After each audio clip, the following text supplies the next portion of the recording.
Bonjour à tous et bienvenue dans cette nouvelle vidéo qui, je l'espère, vous retrouve en forme. Aujourd'hui, je fais cette canalisation pour devoir de mémoire, mais aussi pour alerter à nouveau. Je fais que ça en ce moment.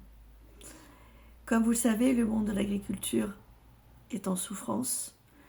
Nous avons en France de moins en moins de production nationale et donc de moins en moins de producteurs.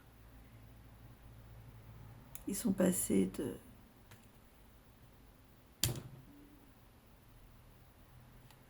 je ne sais pas combien de millions à 500 000 en France.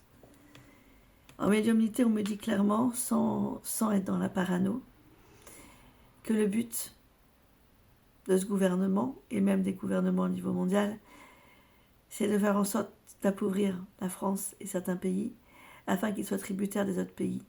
Le seul problème, c'est que nous rentrons dans un conflit. Beaucoup me demandent si la Troisième Guerre mondiale est déjà là. En fait, ce n'est pas une guerre mondiale comme la Première et la Deuxième, mais quelque part, elle est là. Elle est invisible en France, mais elle est là entre certains pays. Et si nous appauvrissons nos moyens d'autonomie en France, nous allons nous retrouver vraiment très, très embêtés par la suite. Ils ont gazé des animaux, ils en gazent plus que le raisonnable, sachant que déjà gazer, ça fait bizarre. Je trouve que c'est violent pour les tuer. Il y a d'autres façons. Ceci, ça me regarde, c'est mon point de vue. Et en même temps, il y a des animaux qui sont encore en santé, pourquoi les tuer? Vous voyez, ça tient pas la route. Et je vous ai partagé dans les posts, dans la communauté, cette page Facebook, sur ma page Facebook et sur cette chaîne YouTube, une publication de Magelia qui expliquait qu'il y avait des bruits qui couraient, que certains vétérinaires refusaient de tuer les bêtes. Donc nous sommes arrivés à un stade, en fait, où certains corps de métier importants, ou ceux qui doivent faire régner l'ordre, des policiers, des gendarmes, qui sont censés répondre au gouvernement, obéir au gouvernement, commencent à être du côté du peuple, et des vétérinaires refusent de tuer certaines bêtes.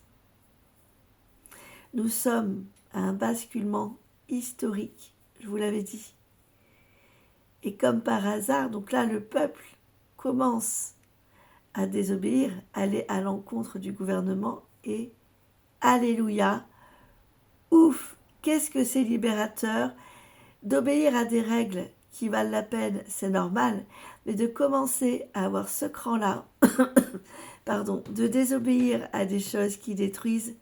Je félicite les gens qui ont tenu tête, ces vétérinaires, ces CRS, ces policiers, qui ont compris qu'en fait, il y avait un moment donné où il fallait que certaines choses s'arrêtent, certaines injustices. Et vous verrez qu'il y aura d'autres corps de métier qui suivront. Il y a déjà eu des médecins pendant les injections de Covid, d'ailleurs je vais vous en parler après, des avocats, etc., que je ne citerai pas, mais on connaît bien. Et que je porte dans mon cœur parce qu'ils ont eu ce cran-là de prévenir et de rester sur leur ligne, rester dans les rails en fait, malgré la menace, etc.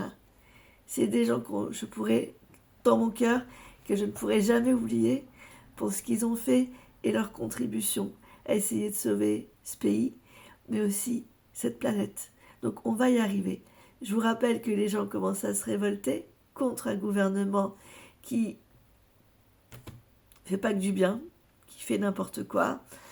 Et les astres, comme je vous le disais dans une de mes précédentes vidéos, vont être de la même façon, mais pile poil, au degré près, en 2026, que ça l'était du temps de la Révolution de la Bastille en 1789. Ce fait-là, et il y a le fait que les gens commencent à dire non, mais c'est tant mieux. Il faut savoir dire non à ce qui va à l'encontre de la dignité humaine, de la dignité du vivant, de la dignité des bêtes des bêtes sont des êtres vivants. Un animal a des sentiments. Un animal ressent. On n'a qu'à voir la petite bichette là, que j'ai filmée l'autre jour, et je l'ai encore vue hier, là, cette petite minette tricolore. Quand elle me voit, en fait, elle a les yeux écarquillés, elle met ses 2 pattes sur mes jambes pour que je la prenne dans mes bras. Les animaux ont des sentiments. Alors pourquoi tuer? Pourquoi faire mal? Pourquoi toujours mettre la population dans le chaos? Population qui se révolte, et il faut que les gens s'énervent un bon coup. Stop, ça suffit. C'est comme les taxations, les impôts, les charges, ça commence à bien faire.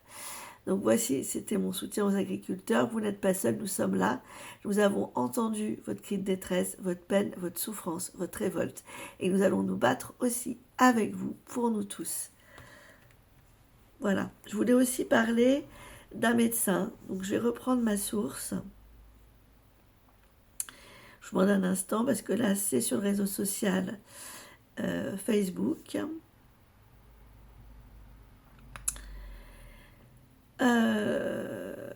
Il y a en fait un médecin qui n'a pas voulu injecter Covid comme beaucoup tant d'autres. Et ce médecin, malheureusement, donc a priori, il s'appelle Monsieur Michel Procureur ORL. Donc j'ai juste vérifié ma source parce qu'il y en a tellement qui ont refusé de rentrer dans le moule de vacciner à tout prix et de respecter le quota à juste titre, hein, parce que pour que les médecins fassent ça, c'est qu'il y avait vraiment c'est très controversé quand même, hein, les injections Covid. Alors, donc Monsieur Michel Procureur est un ORL de Fontenay-le-Comte. C'est un ancien ORL de Fontenay-le-Comte en Vendée. Et il a été condamné le 9 novembre par la chambre disciplinaire du Conseil de l'Ordre des médecins de Nantes d'une interdiction d'exercer. Alors attendez, parce que j'essaie de choper l'article. D'une interdiction en fait d'exercer pendant une durée de 3 ans pour avoir gravement méconnu ses obligations déontologiques. Le juge lui reproche notamment d'avoir continué de recevoir en consultation des patients jusqu'au début du mois de mai 2022 en vertu d'un faux certificat de vaccination. Il aurait délivré de faux passes sanitaires. Pour cela, il écope de 3 ans d'interdiction d'exercice. C'est quand même énorme et c'est quand même injuste. Donc j'ai une pensée pour lui, je lui apporte mon soutien au travers de cette vidéo. Pour ceux qui souhaitent lui apporter leur soutien, vous pouvez en parler sur les réseaux sociaux autour de vous. Il s'agit du docteur Michel Procureur ORL. Alors, ce monsieur, après le report de son procès en correctionnel, je cite, et la non-reconnaissance de culpabilité, le procureur de la République sur Yon réclame à l'encontre de ce monsieur une peine de 1 an de prison avec sursis, 50 000 € d'amende et une interdiction d'exercer de 5 ans.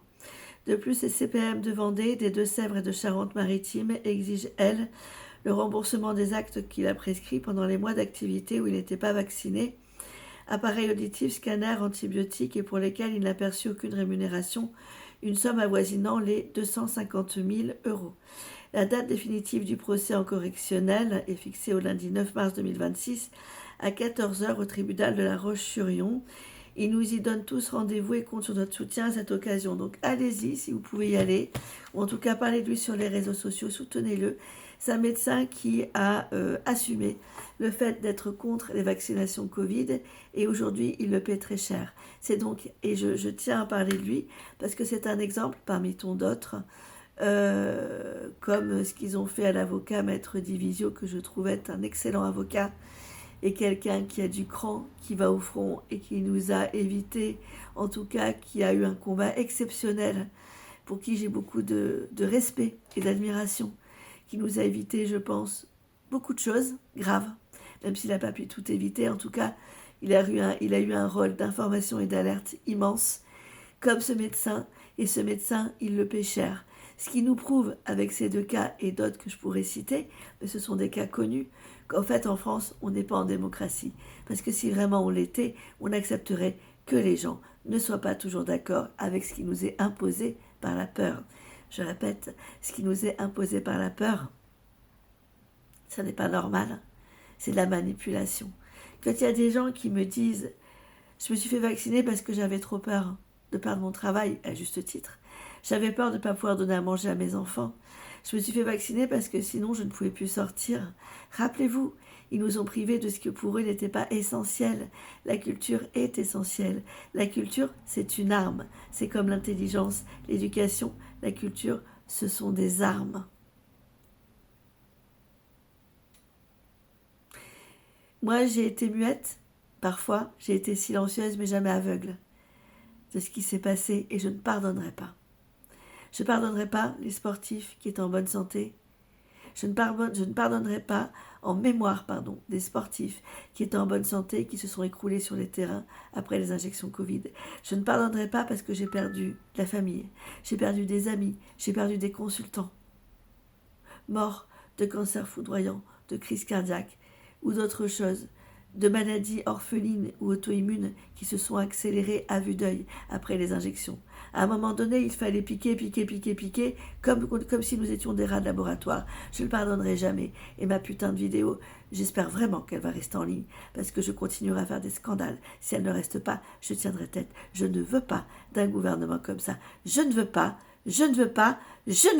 ni pour moi, ni pour mes confrères, mes consoeurs, ni pour les Français. Le Français ne veut plus d'un gouvernement comme ça, et les Français, et moi, en tout cas certains, se demandent si finalement le problème n'est pas le gouvernement, si finalement le problème n'est pas le système politique français en place, qui est un système politique moyenâgeux, qui ne correspond plus à ce monde qui n'arrête pas de changer et d'évoluer. Je me demande en fait si nous avons vraiment besoin d'un gouvernement qui nous met dans la misère, dans la panade, qui nous ment. Est-ce qu'on a vraiment besoin de ça ? Est-ce qu'ils sont vraiment utiles au jour d'aujourd'hui ? La question se pose. Finalement, ils perpétuent à nous prouver le contraire. Ils se discréditent tout seuls comme des grands. Prenez soin de vous et continuez à soutenir les causes qui vous tiennent à cœur. Continuez. Ensemble, on est plus forts et la peur n'aura pas le dernier mot. La peur n'aura pas le dernier mot. À très bientôt.